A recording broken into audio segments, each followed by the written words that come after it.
Yesus kasih, puji Tuhan.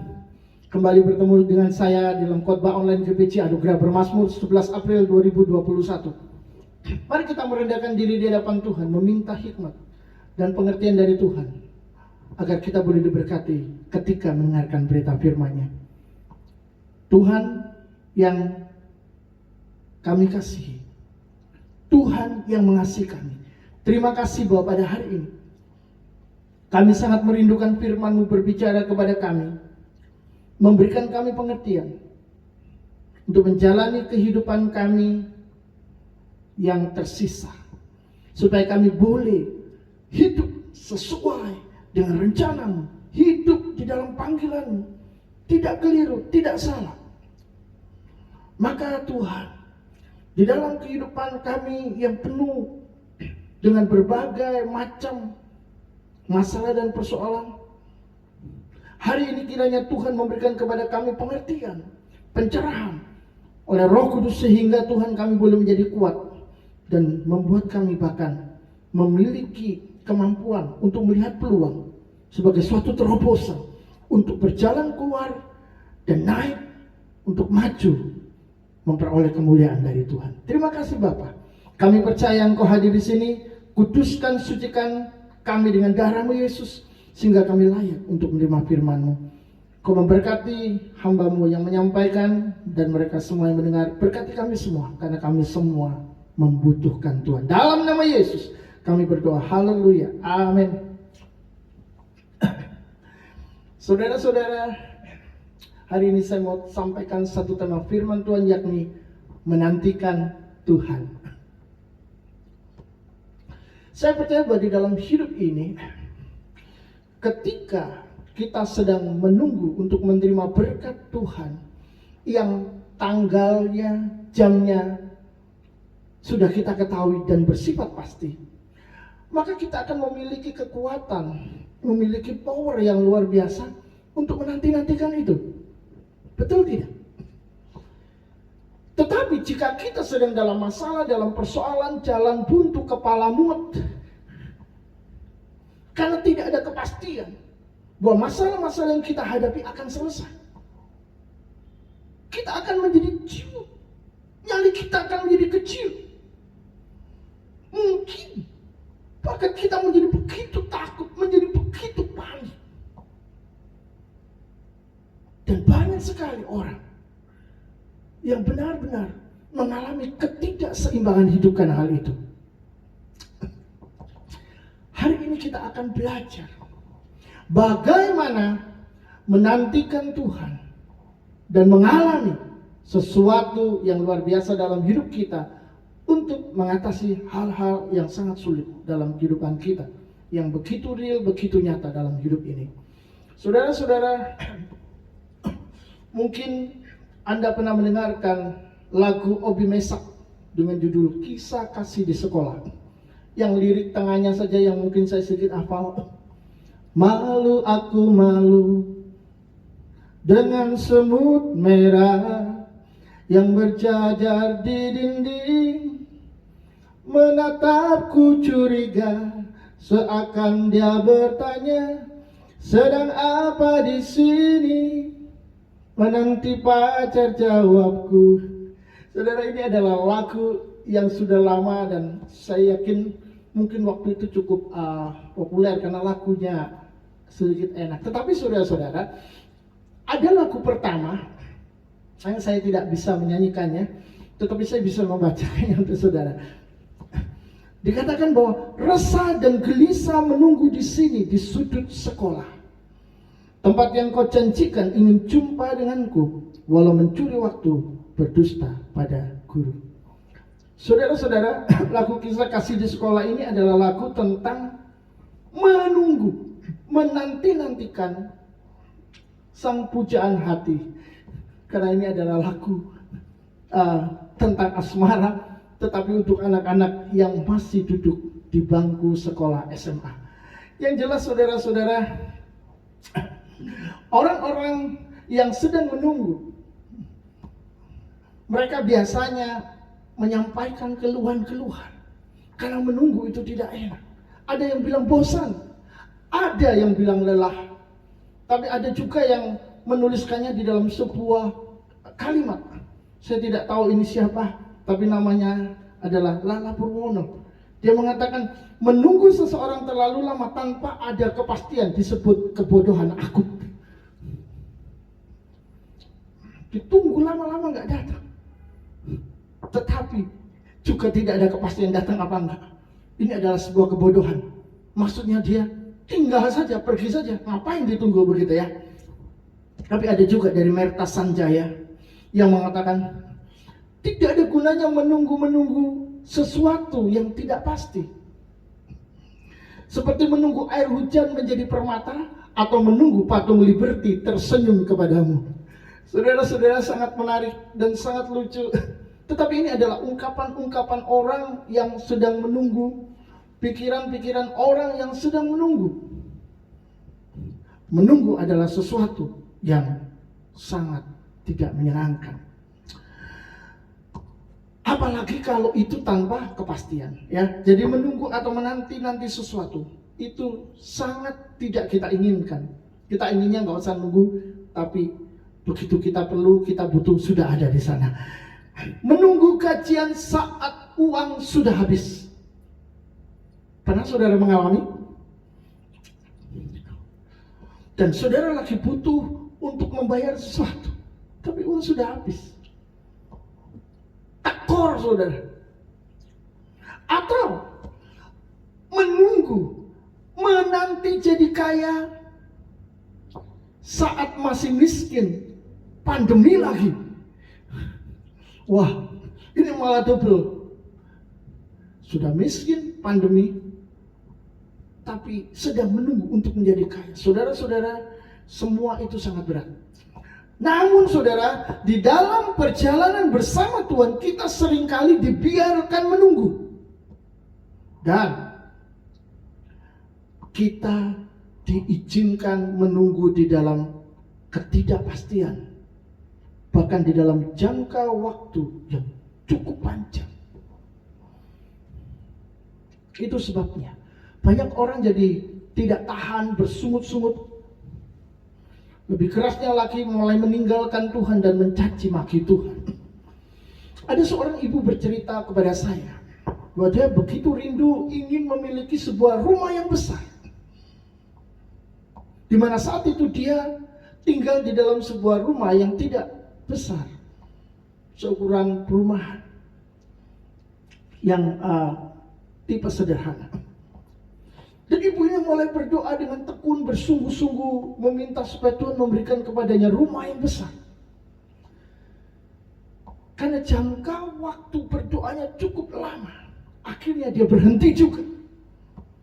Bosan juga, kenapa? Menunggu terlalu lama, menanti-nantikan jawaban doa terlalu lama, menantikan Tuhan sepertinya tidak ada kepastian. Saudara tahu, 35 tahun kemudian ibu ini tinggal di dalam sebuah rumah yang besar, 2 lantai, halamannya luas. Saudara-saudara, butuh 35 tahun dia menanti-nantikan Tuhan menjawab doanya. Maka menunggu suatu akhir kadang sangat berbahaya. Orang-orang berada di dalam kondisi, di dalam posisi yang tidak menguntungkan. Itu seperti berada di jalan yang licin. Jika tidak teguh berdiri dan memiliki kekuatan untuk menghadapi kesulitan, penderitaan, menghadapi masalah yang tanpa solusi, orang bisa jatuh tergelincir, orang bisa drop dan hancur hidupnya. Dan akhirnya dia akan meninggalkan Tuhan, meninggalkan imannya, meninggalkan segala sesuatu yang mungkin dia cintai, yakni keluarganya. Saudara-saudara yang dikasihi Tuhan, menunggu suatu akhir adalah sesuatu yang sangat berat. Apakah yang Tuhan sediakan bagi anak-anaknya menghadapi kerasnya kehidupan dunia ini? Ketika mereka sedang menunggu-nunggu, solusi, menunggu-nunggu penyelesaian atas persoalan-persoalan hidup mereka. Saudara-saudara, di dalam Yesaya 40 ayat 31, Tuhan berfirman, tetapi orang-orang yang menanti-nantikan Tuhan mendapatkan kekuatan baru. Mereka seumpama Raja Wali yang naik terbang dengan kekuatan sayapnya. Mereka berlari, tidak menjadi lesu. Mereka berjalan dan tidak menjadi lelah. Luar biasa. Tuhan berjanji untuk kita ketika kita sedang menjalani kehidupan yang tidak mudah, menjalani kehidupan yang keras, menjalani kesulitan-kesulitan hidup, dan berkata, kalau engkau menanti-nantikan aku akan memberikan kepadamu kekuatan yang baru. Apa itu kekuatan yang baru? Kekuatan yang orisin. Kekuatan yang baru adalah kekuatan yang belum terpakai sama sekali. Bukan kekuatan sisa, baru. Saudara-saudara yang dikasihi Tuhan, kekuatan ini diumpamakan seperti Raja Wali yang naik terbang dengan kekuatan sayapnya. Itu dahsyat. Orang yang mendapatkan kekuatan baru akan berlari tidak menjadi lesu, berjalan tidak menjadi lelah. Sekali lagi Tuhan memberikan sebuah janji. Jika anak-anaknya mau menanti-nantikan dia, maka akan diberi kekuatan bertahan untuk maju, membuat terobosan tanpa ada keluhan rasa bosan atau keluhan rasa lelah. Saudara-saudara, janji Tuhan bahkan dia akan seperti Raja Wali naik terbang. Itu berarti kehidupannya akan terus naik walaupun dia sedang berada di dalam kondisi yang sulit, kondisi yang tidak menguntungkan, keadaan yang tidak baik. Mengapa? Karena kekuatan yang diterimanya bukanlah kekuatan yang dimilikinya sebelumnya. Kekuatan yang dimilikinya adalah kekuatan yang berasal dari Tuhan, yang tidak pernah bisa habis energinya. Saudara-saudara, ini adalah janji Tuhan. Pertanyaannya, apakah janji Tuhan ini bisa menjadi kenyataan di dalam hidup kita? Apakah janji Tuhan ini bisa diaplikasikan di dalam kehidupan kita? Bagaimana kalau tidak bisa? Bagaimana kalau tidak bisa menjadi kenyataan? Bagaimana kalau nanti akhirnya gagal? Bagaimana? Saudara-saudara yang dikasihi Tuhan, apakah yang kita butuhkan dalam mencapai apa yang Tuhan janjikan? Kalau saudara ingin janji-janji Tuhan itu terjadi dalam hidup saudara, apa yang harus saudara lakukan? Apa yang saudara butuhkan untuk itu? Saya yakin jawabannya cukup sederhana, tetapi tidak mudah untuk dilakukan. Ya, sederhana. Hanya dibutuhkan iman sebesar biji sesawi saja untuk dapat memindahkan gunung. Biji sesawi itu ukurannya seperti satu butir pasir. Jadi kalau saudara punya iman sebesar satu butir pasir, maka saudara akan bisa mengalami janji Tuhan terjadi di dalam hidup saudara. Karena iman seperti itu bisa memindahkan gunung. Saudara-saudara, iman dibutuhkan untuk membuat janji Tuhan terjadi di dalam kehidupan kita. Kalau ada yang tidak mengalami janji Tuhan, maka hanya satu yang saudara perlukan, yakni bertobat dan kembali hidup dengan iman bersama-sama dengan Tuhan. Sebab tanpa iman tidak ada perkenanan. Tanpa iman tidak ada seorang pun yang berkenan kepada Allah. Saudara-saudara, hidup bersama Tuhan adalah hidup di dalam iman. Ada orang-orang yang berkata, aku percaya Tuhan akan memulihkan hidupku. Aku percaya Tuhan bisa, Tuhan sembuh. Tetapi ternyata di dalam praktek hidupnya dia masih pegang jimat. Dia masih percaya kepada tahayul, mengikuti tradisi-tradisi yang dilarang oleh firman Tuhan. Lalu pergi ke dukun-dukun, pergi ke orang-orang pintar. Jadi kaki kanannya maju ke depan untuk datang kepada Yesus, kaki kirinya ditarik oleh setan ke belakang.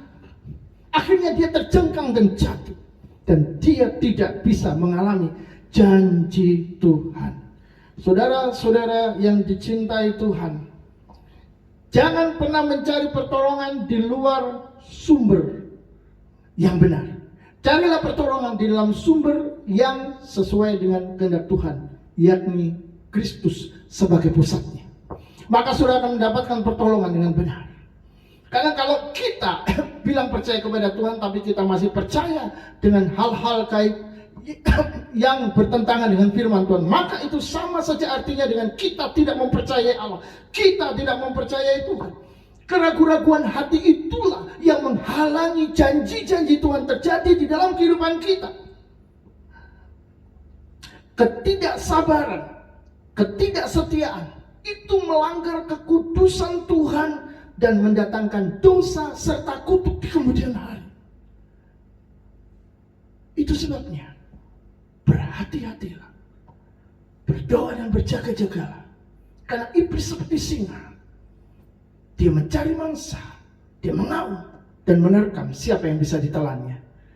Kalau kita bukanlah mangsa yang bisa ditelannya, karena kita menanti-nantikan Tuhan dengan sungguh-sungguh, maka iblis tidak akan bisa menyakiti kita. Saudara-saudara yang dicintai Tuhan, untuk mengalami janji Tuhan hanya ada satu cara: bergabunglah dengan Tuhan.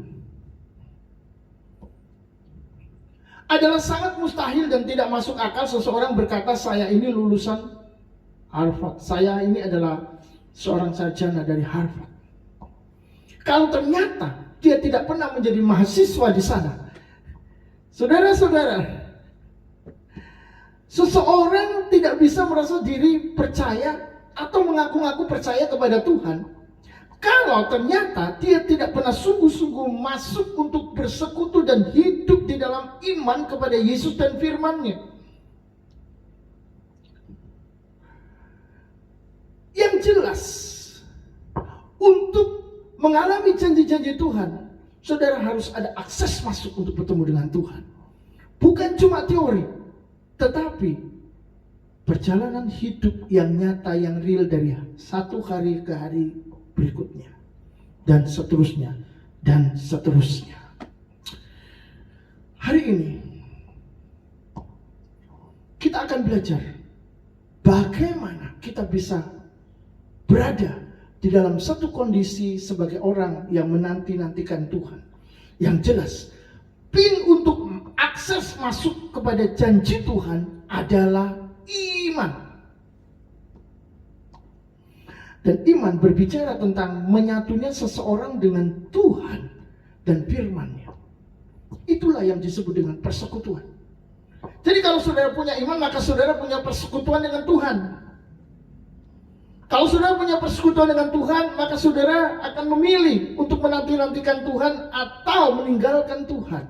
Ketika meninggalkan Tuhan, iman sudah tidak berfungsi lagi. Dan ini sangat penting sekali. Mari saudara kita lihat hati seorang manusia yang menunjukkan sedang menantikan Tuhan, supaya kita bisa belajar. Karena tidak mungkin kita bisa mengerti kalau tidak ada contoh realnya. Gambaran itu tercermin dalam kehidupan Raja Israel bernama Daud yang sedang mengalami prahara di dalam rumah tangga dan di dalam kerajaannya. Terjadi badai, terjadi angin ribut yang besar. Dan saudara-saudara, itu bukan hal yang sangat mudah untuk dia alami. Dan tentu saja kalau kita mengalaminya, itu juga sesuatu yang bisa membuat kita stres, frustasi, dan depresi. Saudara-saudara, semua dimulai dengan dosa Daud ketika dia mengambil Batsheba menjadi istrinya dan membunuh Uria suaminya dengan mengirimkannya ke medan perang. Taruh di tempat yang paling depan, matilah Uria, diambilnya istrinya. Saudara-saudara, Daud melakukan dosa. Dan Nabi Nathan diutus Tuhan untuk memberi Daud dengan menceritakan ada dua orang, yang satu sangat kaya, yang satu sangat miskin. Orang kaya ini memiliki kambing domba yang banyak, Dan orang miskin ini punya satu-satunya domba yang dia sayangi, yang besar bersama dengan anak-anaknya. Suatu kali datanglah tamu ke rumah orang kaya ini, dan orang kaya ini sayang sekali untuk mengambil kambing dombanya, disembelih untuk menjadi jamuan tamunya. Maka diambilnya lah domba milik si miskin yang adalah satu-satunya. Lalu dimasak, diolah, diberikan kepada tamunya. Waktu Daud mendengar Nabi Nathan berkata demikian, Daud naik pitam, dia menjadi marah dan dia berkata, orang itu harus dihukum mati. Dan kepadanya harus dibayarkan beberapa kali lipat. Saudara-saudara, bukan cuma dihukum mati, harus membayar beberapa kali lipat. Dan apa yang dikatakan Nabi Nathan? Engkaulah orang itu ya Raja. Saudara-saudara, Daud kaget. Dan Daud menyerah. Apapun yang akan Tuhan lakukan kepadanya, dia menyerah. Yang jelas saudara-saudara, Nabi Nathan berkata bahwa Tuhan akan mendatangkan celaka dari keluarga Daud sendiri. Wow, itu bukan hal yang sangat mudah. Terjadi pergolakan politik di dalam kerajaan Daud dan keluarganya. Inilah yang terjadi. Sangat memprihatinkan. Yang pertama, anaknya Tamar diperkosa oleh kakaknya sendiri dari ibu yang lain, yang bernama Amnon. Dan apa yang terjadi? Amnon menjadikan Daud perantara supaya kejahatan itu bisa dilakukan. Amnon pura-pura sakit dan meminta supaya Daud mengirim adiknya Tamar dan membawakan makanan. Dan ketika sang adik datang, Amnon menggagahi Tamar. Saudara-saudara, hal itu akhirnya diketahui oleh kakak Tamar, kakak kandung Tamar, yakni Absalom. Absalom menjadi marah, dia benci. Tapi dia diam-diam mulai menyusun strategi. 2 tahun kemudian, ketika ada acara pengguntingan bulu domba, dia meminta sang ayah, meminta Raja Daud untuk mengirim Amnon menjadi salah satu undangan dari anak-anak raja yang lain. Daud berpikir, untuk apa? Tetapi karena didesak, akhirnya Amnon pun dikirim. Dan yang terjadi, Absalom membunuhnya. Dia telah mengatur strategi. Saudara-saudara, Tamar digagahi oleh Amnon dengan perantara Daud. Amnon mati dibunuh Absalom dengan perantara Daud. Saudara-saudara, ini orang bilang hukum karma lah, menabur menuai apalah. Tapi yang jelas saudara, ini benar-benar sangat mengerikan. Dan akhirnya Absalom lari karena dia ingin menyelamatkan dirinya setelah membunuh Amnon. 3 tahun kemudian, Yoab panglima Daud mulai berpikir untuk mengembalikan Absalom ke dalam kerajaan. Dan yang terjadi saudara-saudara, akhirnya dia berhasil membuat Absalom kembali. Tetapi tidak disangka-sangka bahwa kesempatan itu digunakan oleh Absalom untuk mengkudeta sang ayah, untuk kudeta kepada kerajaan Daud. Dan saudara-saudara, akhirnya Absalom memenangkan hati orang-orang Israel. Dan yang jelas, Ahitofel, salah satu penasihat Daud, mengikuti Absalom. Dan yang terjadi, Daud melarikan diri melihat situasi tidak menguntungkan. Saudara-saudara, ini sangat mengerikan. Ini sangat tidak menyenangkan. Seorang raja yang hebat, yang luar biasa dipakai Tuhan, yang membuat kerajaan Israel menjadi besar, kalah dengan anaknya sendiri sampai melarikan diri. Tetapi dalam keadaan itu Daud tidak berhenti berpolitik. Dia menyusupkan orang-orang yang berpihak padanya. Strategi untuk merebut kembali kerajaannya tetap dilaksanakan oleh Daud. Dan kita akan belajar bahwa di dalam situasi yang begitu pelik, Daud dihukum Tuhan dan harus menghadapi masa-masa sulit. Dalam keadaan itu, Daud menunjukkan sebagai orang yang menanti-nantikan Tuhan. Di dalam 2 Samuel pasal 15 ayat 25, lalu berkatalah Raja Daud kepada Sadok, bawalah tabut Allah itu kembali ke kota. Jika aku mendapat kasih karunia di mata Tuhan, maka ia akan mengizinkan aku kembali, sehingga aku akan melihatnya lagi juga tempat kediamannya. Tetapi jika ia berfirman begini, aku tidak berkenan kepadamu, maka aku bersedia biarlah dilakukannya kepadaku apa yang baik di mata Tuhan. Saudara-saudara, Daud meminta supaya tabut Allah itu dibawa kembali ke kota. Dia sudah melarikan diri. Dia berpikir kalau dia mendapat kasih karunia di mata Tuhan, Tuhan akan izinkan dia kembali untuk duduk sebagai raja. Tapi saat ini sedang dalam situasi kacau. Absalom dibela, Absalom didukung oleh banyak rakyat Israel. Dan saudara-saudara, kita akan melihat bahwa Daud adalah seorang yang menantikan Tuhan. Itu tergambar dari perilaku imannya. Yang jelas ketika Daud melarikan diri, seorang dari keluarga Saul bernama Shimei, dia mengutuki Raja Daud, melempari batu, tubuh-tubuhnya sampai ada di sana. Apa yang terjadi? Daud tidak sendirian. Daud bersama pasukan perangnya. Orang itu bisa mati di mata Daud dan dia bukan apa-apa. Bukan siapa-siapa. Tetapi yang terjadi, yang pertama, Daud tidak membalas. Mengapa? Daud sadar akan dosanya. Daud tahu akan salahnya dan berpikir mungkin Tuhan yang menyuruh Shimei mengutuki dia sebagai ganti hukuman atas apa yang dilakukannya dengan mengambil Batsheba sebagai istri dan membunuh Uria suaminya. Saudara-saudara, itu artinya Daud menerima hukuman. Dia tetap seorang raja yang hebat, seorang raja yang punya kekuatan. Tapi sekali lagi dia tidak membalas. Walaupun dia dikudeta oleh Absalom anaknya sendiri, dia bisa memenggal kepala Shimei melalui pasukan perangnya.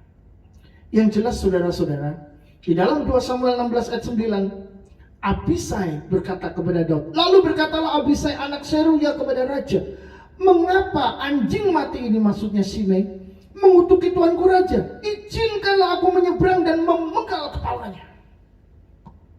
Kalau waktu itu Daud berkata lakukan, Shimei mati. Tetapi Daud tidak melakukan itu. Yang menarik lagi sebenarnya, ini cerita ke depannya. Setelah Absalom mati dan Daud kembali menjadi raja, Shimei datang lagi kepada Daud. Tetapi kali ini dia tidak mengutuki Daud, melainkan minta ampun. Karena dia merasa bahwa dia dalam posisi bahaya. Sekarang Daud sudah menang, Daud akan kembali menjadi raja. Saudara-saudara, dalam keadaan seperti itu, Shimei meminta ampun. Dan Daud tetap mengampuni dia. Wow. Saudara-saudara, seharusnya Daud membunuhnya, tetapi Daud tidak melakukannya. Ini menunjukkan bahwa Daud benar-benar adalah seorang raja yang hidup bersama-sama dengan Tuhan, yang menanti-nantikan Tuhan. Di dalam 2 Samuel pasal 16 ayat 10 sampai 12. Saya akan bacakan satu-satu. Tetapi kata raja, apakah urusanku dengan kamu, hai anak-anak Seruya?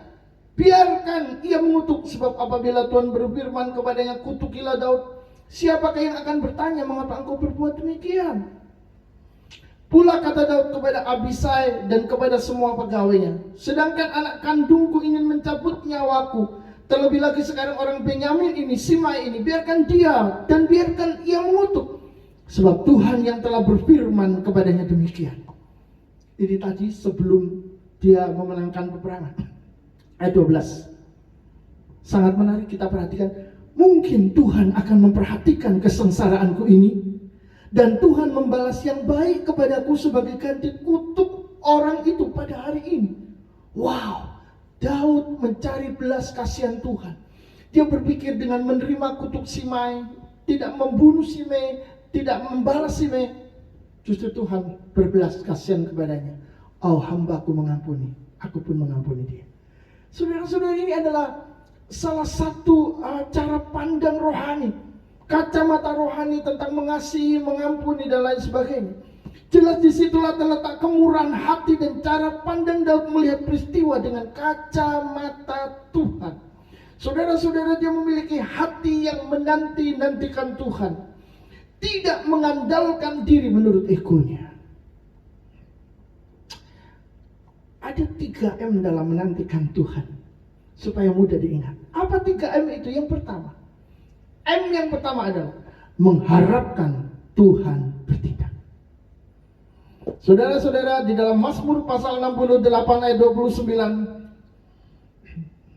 Daud berkata di dalam pimpinan Roh Kudus, "Kerahkanlah kekuatanmu ya Allah, tunjukkanlah kekuatanmu ya Allah, Engkau yang telah bertindak bagi kami."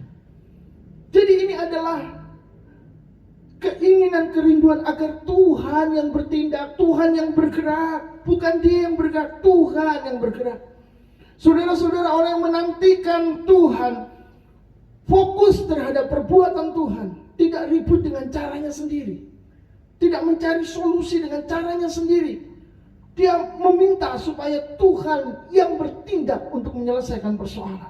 Yang kedua, atau M yang kedua, yang tadi pertama mengharapkan Tuhan bertindak, yang kedua menyerahkan diri mengikuti kehendaknya. Mengosongkan keakuan, memikul salib, menyangkal diri, menganggap hidup kita bukan milik kita tapi milik Tuhan.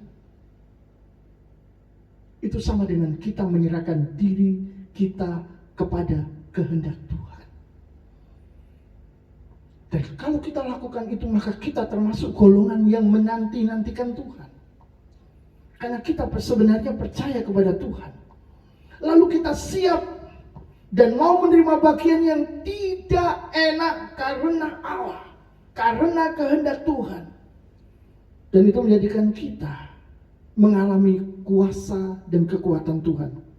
Saudara-saudara yang dicintai Tuhan, menantikan Tuhan itu bukan cuma sekedar menunggu sambil kita berjalan dengan sembarangan, semau kita, seenak kita. Kita mau lakukan apa ya terserah kita. Kita mau marah, kita mau benci, kita mau dendam, kita mau balas dendam. No. Tunggu. Menantikan Tuhan itu sama dengan kita memberikan kekuasaan dan wewenang kepada Tuhan untuk melakukan apa yang Dia anggap baik di dalam kehidupan kita. Sehingga kita hanya menantikan dan membiarkan Dia bekerja menurut kehendaknya. Maka di dalamnya kita harus menyerahkan diri. Karena tanpa penyerahan diri kepada Tuhan, itu sama saja dengan bohong. Kita tidak bisa menanti-nantikan Tuhan kalau kita tidak menyerahkan diri kita kepada Tuhan. Jadi saudara-saudara, mulai hari ini, mari kita menyerahkan diri kita mengikuti kehendak Tuhan. Amin.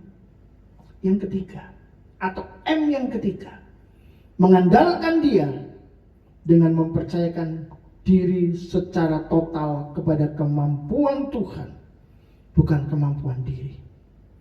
Izinkan Tuhan mengerjakan semuanya bagi Anda, bagi saudara. Nantikanlah Tuhan, nantikanlah Tuhan, sebab Dia akan memberikan kepada saudara kekuatan yang baru untuk menghadapi semuanya. Walaupun secara manusia dengan akal pikiran kita tidak mampu menghadapi kesulitan-kesulitan, persoalan-persoalan hidup yang rasanya begitu berat, menumpuk seperti gunung. Tapi kita bisa melakukannya karena kekuatan yang kita terima adalah kekuatan supranatural, kekuatan adikodrati, kekuatan yang hebat, kekuatan yang luar biasa dari Tuhan. Kita akan naik seperti burung Raja Wali, dan kita akan berhasil. Kita akan melihat janji-janji Tuhan tergenapi dalam hidup kita. Amin. Tuhan memberkati.